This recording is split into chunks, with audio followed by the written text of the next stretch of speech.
Hello and welcome to In Depth. I'm Tina Jha. Mahatma Gandhi once said, "Earth provides enough to satisfy every man's need, but not every man's greed." Human beings have destroyed a tenth of Earth's wilderness in the last 25 years, and there may be none left within a century if trends continue. According to a study published in the journal Current Biology a few months ago, a vast area the size of 2 Alaskas, about 3.3 million square kilometers, has been tarnished by human activity since 1993. Humans account for only 0.01% of all biomass on Earth. But despite being such a small part of the planet, they have caused the annihilation of 83% of all wild mammals and half of all plants. There is an increasing need for all of us to remind ourselves that we must protect and safeguard our environment for our future generations. With this view, 22nd of April every year is observed as International Earth Day. On this day, several events are held worldwide to demonstrate support for environmental protection in as many as 193 countries. On the show today, we understand the significance of Earth Day, its history, and what we must do to save the environment.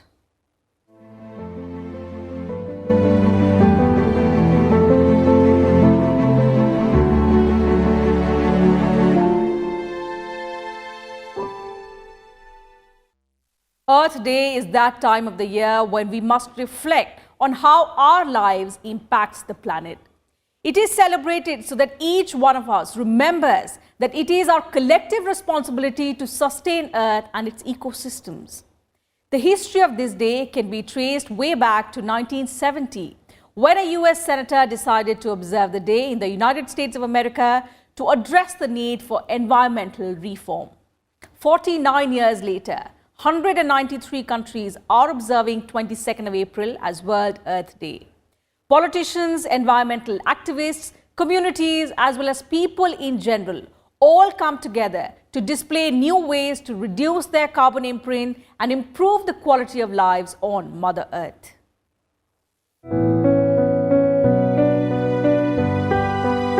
Earth Day is an annual event that is observed on 22nd of April. On this day, events are held worldwide to demonstrate support for environmental protection. The idea for a national day to focus on environment came to Earth Day founder Gaylord Nelson. The former US Senator from Wisconsin was prompted to moot the idea after seeing the ravages of the 1969 massive oil spill in Santa Barbara, California. The Santa Barbara spill started on 29 January 1969. It continued for 11 days in the Santa Barbara Channel near the city of Santa Barbara in Southern California. It was the largest oil spill in the United States waters by that time and is now ranked the third largest oil spill to have occurred in the world. The oil spill spewed an estimated 3 million gallons of crude oil into the ocean, creating an oil slick 35 miles long along California's coast, killing thousands of birds, fish, and sea mammals. First celebrated in 1970, Earth Day is now coordinated globally by the non-profit organization Earth Day Network and observed in over 193 countries every year. The first Earth Day brought 20 million Americans out for peaceful demonstrations in favor of environmental reforms. It took place in 2,000 colleges and universities, roughly 10,000 primary and secondary schools, and hundreds of communities across the United States. The first Earth Day turned out to be a huge success as it brought together political parties, rich and the poor, tycoons and labor leaders together. By the end of 1970, the Earth Day led to the creation of the United States Environmental Protection Agency and the passage of some of the crucial bills in Parliament over the next 3 years. The Earth Day is being celebrated essentially to remind us the importance of Earth as the only home for humans. It is our only home. So far, across the universe, we have not yet found one place where we can live. Earth is the only home we have, and we have to make sure that we protect this home. Otherwise, we have nowhere to go. So this is a reminder that we need to protect this home, we need to nurture this home, we need to nurture this home for everyone. The celebration of Earth Day is essentially conceived because there is a feeling that the Earth is in danger. We have several kinds of threat to the Earth, so that we recognize that the Earth is in danger and we take necessary actions, mitigating action, so that this danger can be stopped, if not halted on a permanent basis. 20 years later, Earth Day went global in 1990. Earth Day organizers mobilized 200 million people in 141 countries and raised environmental issues on the world stage. Earth Day 1990 gave a huge boost to recycling efforts worldwide and helped pave the way for the 1992 United Nations Earth Summit in Rio de Janeiro. It also prompted former US President Bill Clinton to award Senator Gaylord Nelson the highest honor given to civilians in the United States for his role as Earth Day founder. Close to 5,000 environmental groups in a record 184 countries came together for Earth Day 2000, a campaign that focused on global warming and clean energy. Much like 1970, Earth Day 2010 came at a time of great challenge for the environmental community, with the world leaders divided over their opinion on the issue of climate change. But over 75,000 partners in 192 countries observed Earth Day. This year, the theme for Earth Day is Protect Our Species, with an aim to educate and raise awareness about the accelerating rate of extinction of millions of species and the causes and consequences of this phenomenon, achieve major policy victories that protect broad groups of species as well as individual species and their habitats, build and activate a global movement that embraces nature and its values, and encourage individual actions like adopting plant-based diet and stopping pesticide and herbicide use. Theme of this Earth Day is extinction of species. In the last 60 million years, the rate of extinction of species have been unprecedented in last few years. We are now losing species at a rate which is maybe 1,000 times more than the background rate for the past 60 million years. Every day we might be losing few species. Every year we are losing hundreds and thousands of species, which means that the survival of humans is also in jeopardy, because it's a very interconnected world. We need insects, we need all kinds of animal for survival of the ecosystem, hence the survival of human beings. So this Earth Day is a reminder that we will have to do something to stem this extinction of species, which is happening very rapidly. As Earth Day celebrates its 50 years in 2020, it has reached into its current status as the largest environmental event in the world, celebrated by more than 1 billion people every year. Worldwide, there are a number of things that is done. Some people plant trees, some people organize competition, there are awareness raising, there are protest march. It is described as a day of action that changes human behavior and provokes policy changes. The fight for a clean environment continues with increasing urgency as the impact of climate change increases with each passing day. It is imperative for every individual to understand that climate change is real, and in fact every day must be celebrated as Earth Day. With inputs from Leena Sharma, Bureau Report, Rajya Sabha TV. The theme of Earth Day this year is Protect Our Species. Nature has bestowed Earth with millions of species that we know and cherish. Unfortunately, human beings have irrevocably upset the balance of nature, and as a result, the world is facing the greatest rate of extinction today. Of the roughly 11,000 different species of birds on Earth, nearly 40% are facing a significant decline due to human activity, including plastic and oil pollution, food shortages from overfishing, as well as climate change. Despite current laws, millions of exotic and wild birds are exploited, hunted and sold as part of the illegal wildlife trade. While some birds move within a small range, many species undertake extraordinary migrations. This constant movement helps to disperse seeds and transfer nutrients along the way. Birds are also one of nature's best scavengers, helping to eliminate waste and hazardous remains and reducing the spread of disease to humans and other animals. We are in a very precarious situation today. Our air pollution is high, our species extinction rate is at an unprecedented scale, our water pollution is high. At the end of the day, climate change is now becoming more and more important. So this Earth Day should signify the kind of action that we all need to take to protect this home of ours. One of the most important species that helps us survive are the bees. Bees are extraordinary creatures that exist in all types of climates around the world. Bees are in fact a keystone species, with others dependent on them to survive. Many species of animals depend on bees for their survival because their food sources rely on pollination. Pollination not only makes food available for other organisms but also allows floral growth, which provides habitats for animals. For the past decade, there has been a continuous drop in the worldwide bee population. As pollinators disappear, the effect on the health and viability of crops and native plant communities can be disastrous.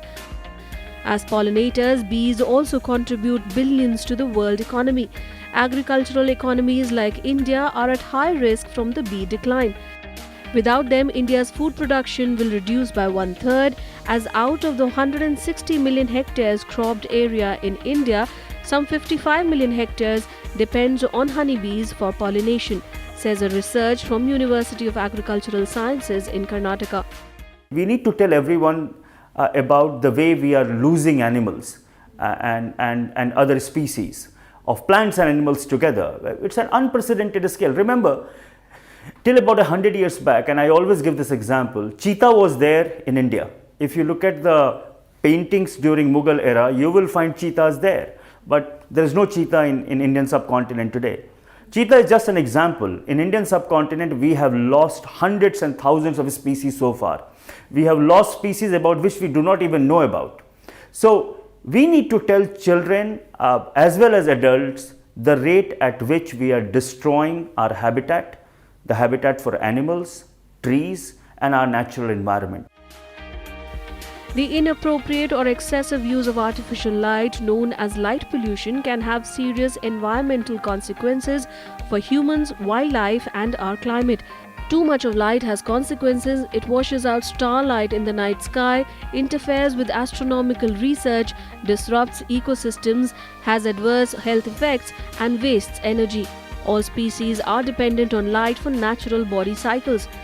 Excess of artificial light has adverse behavioral changes in insect and animal populations, as it confuses the body, affecting the cycle as well as immune function. From newly hatched sea turtles to migrating birds, fish, frogs, salamanders, and lightning bugs, artificial night lighting disrupts the cycles of nocturnal creatures in potentially devastating ways. Light pollution can be simply tackled by switching off the lights when and wherever necessary.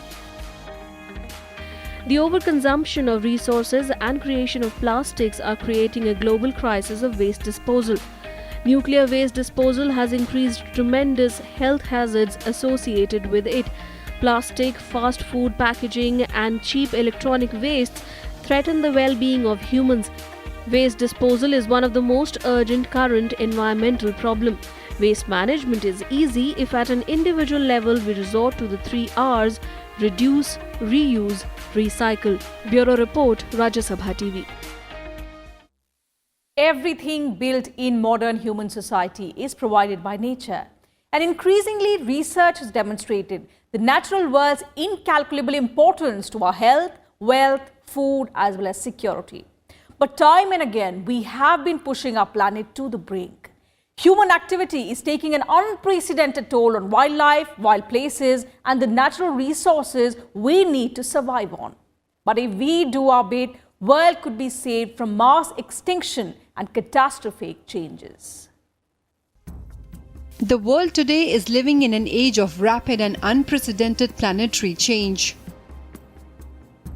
Many scientists believe our escalating consumption, An increased demand for energy, land and water is driving a new geological age. It is also the first time in the Earth's history that a single species, human beings, has had such a powerful impact on the planet. Though this rapid planetary change has brought many benefits to human society, it has also been responsible for the declining state of the Earth's natural systems. And as of now, humanity has no concrete plan for dealing with the environmental crisis caused by climate change, growing population of human beings on the planet, and the massive resource depletion, widespread poverty and pollution, etc.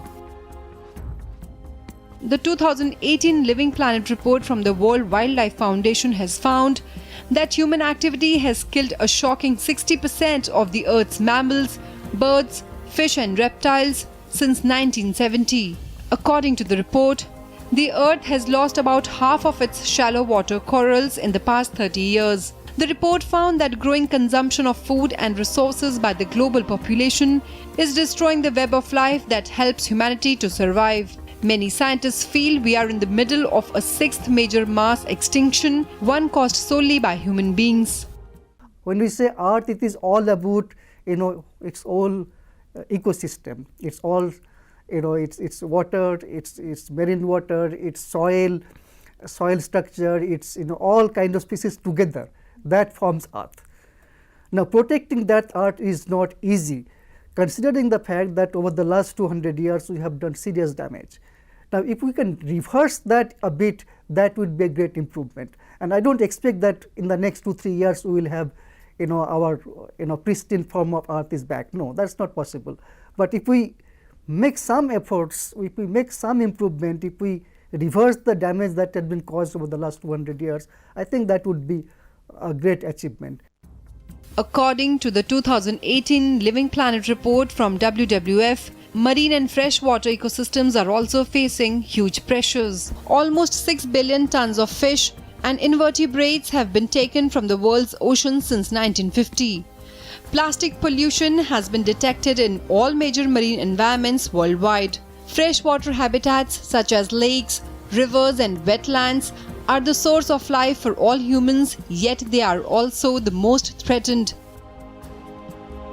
Land degradation is a problem in virtually every terrestrial ecosystem that is reducing the welfare of more than 3 billion people. A recent assessment found that only a quarter of land on Earth is substantively free of the impacts of human activities, and this is projected to decline to just 1/10 by 2050. This ongoing degradation has many impacts on species, the quality of habitats, and the functioning of ecosystems. Climate change is yet another environmental problem that has surfaced in the last couple of decades. It happens due to pollution of the atmosphere by greenhouse gases and other contaminants. Climate change already has observable ecological and social effects. Climate change affects the fundamental requirements for health, clean air, safe drinking water, sufficient food, and secure shelter. The fact is we are not improving. All the statistics indicate that every year we are not able to protect the other animal species. In fact, our coral reefs are now 50 to 60% down, and all these things are going to get impacted by climate change. If the world warms by more than a degree more than what it is already warm, what it is already is, we might lose all the coral reefs. Another impact of climate change is global warming, which has already had observable effects on the environment, such as shrinking glaciers, earlier breakup of ice on rivers and lakes, increased droughts, intensifying extreme weather. It has been estimated that around half of the world's mature forests have been cleared by humans.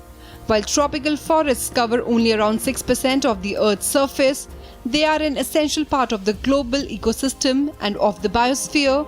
They help to regulate climate, they protect soils from erosion, and they provide habitats for a vast number of plant and animal species. It is quite clear that governments are not doing enough, but we also as an individual are not doing enough. The fact is, it will require government action, it will require action from the private sector, private companies, but it will also require action from us. We ourselves will have to be much more responsible in terms of using resources, in terms of reducing waste generation. if we want to save this planet. The population of the planet is reaching unsustainable levels as it faces shortage of resources like water, fuel and food. Population explosion in less developed and developing countries is straining the already scarce resources. Overpopulation is one of the crucial current environmental problem. Besides these, pollution of air, water and soil require millions of years to recoup. It is regarded as one of the major global environmental issues. Natural resource depletion is another crucial current environmental problem. Other recent analyses have revealed that even if the destruction were to end now, it would take 5 to 7 million years for the natural world to recover. To ensure a sustainable future for all living things, we need to urgently curb the loss of nature. The biggest challenge and biggest opportunity lies in changing our approach to development and remember that protecting nature also helps protect people. Ultimately, the world needs to come together to make a global deal to save nature. Bureau Report, Rajya Sabha TV. Today, the entire world is grappling with the problem of plastic waste. This not only affects the earth, but also the sea and marine life. About 8 million tons of plastic enters the sea every year. And at this rate, we face a future with more plastic in the ocean than fish by the year 2050. But how does plastic enter our oceans? Let's find out in our next report.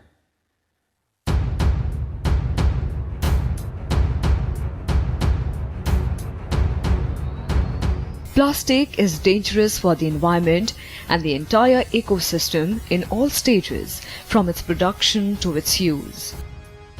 Plastic is manufactured from the elements and chemicals derived from petroleum substances, which is the reason it produces toxic effects through various chemical reactions from the initial production to its use and finally as trash. It is severely dangerous for human beings and organisms. Only 15% plastic waste is left on the Earth's surface, while the rest of it goes into the sea. By eating this plastic waste, not only is sea life getting destroyed, but it is also affecting the sea salt. Plastic, after reaching the sea, acts as a magnet for poisonous substances which sticks to it. According to WWF and London's Geological Society report Living Planet, in the year 2010, about 4.8 million to 12.7 million tons of plastic waste went into sea. A research conducted on loggerhead sea turtles for 10 years showed 35% turtles ate the plastic in the form of food. Apart from this, plastic waste was found in the stomach of 18% of tuna fish and swordfish in the Mediterranean Sea, while 17% cellophane and PET was recovered from the stomach of blackmouth found in Balearic Islands.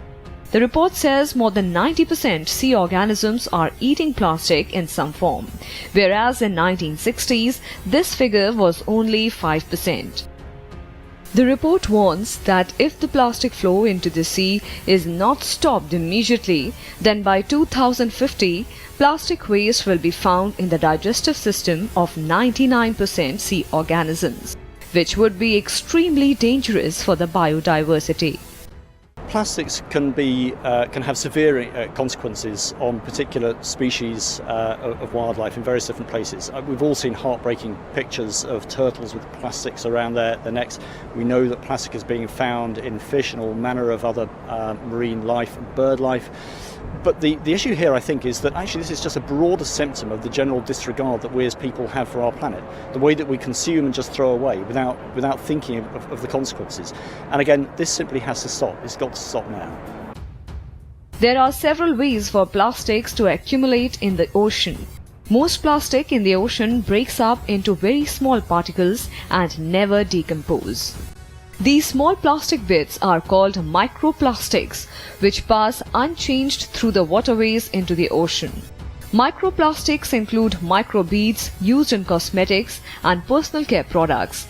Industrial scrubbers used for abrasive blast cleaning, microfibers used in textiles, and virgin resin pellets used in plastic manufacturing processes.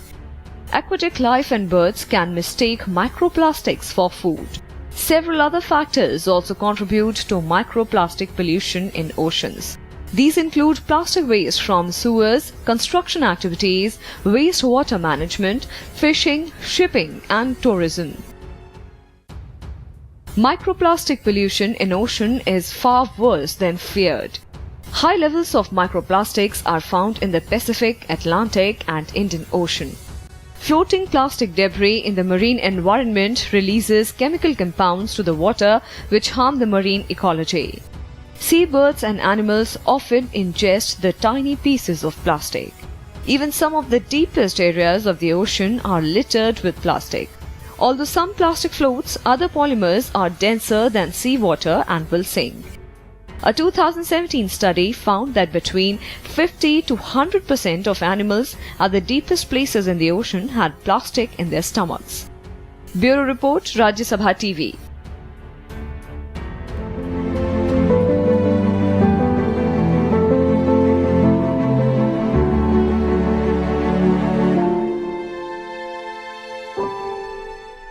And that's it from us in today's edition of In Depth. You can also watch our episodes online on YouTube and Twitter. And don't forget to send your feedback and suggestions about our program. Thank you very much for your time.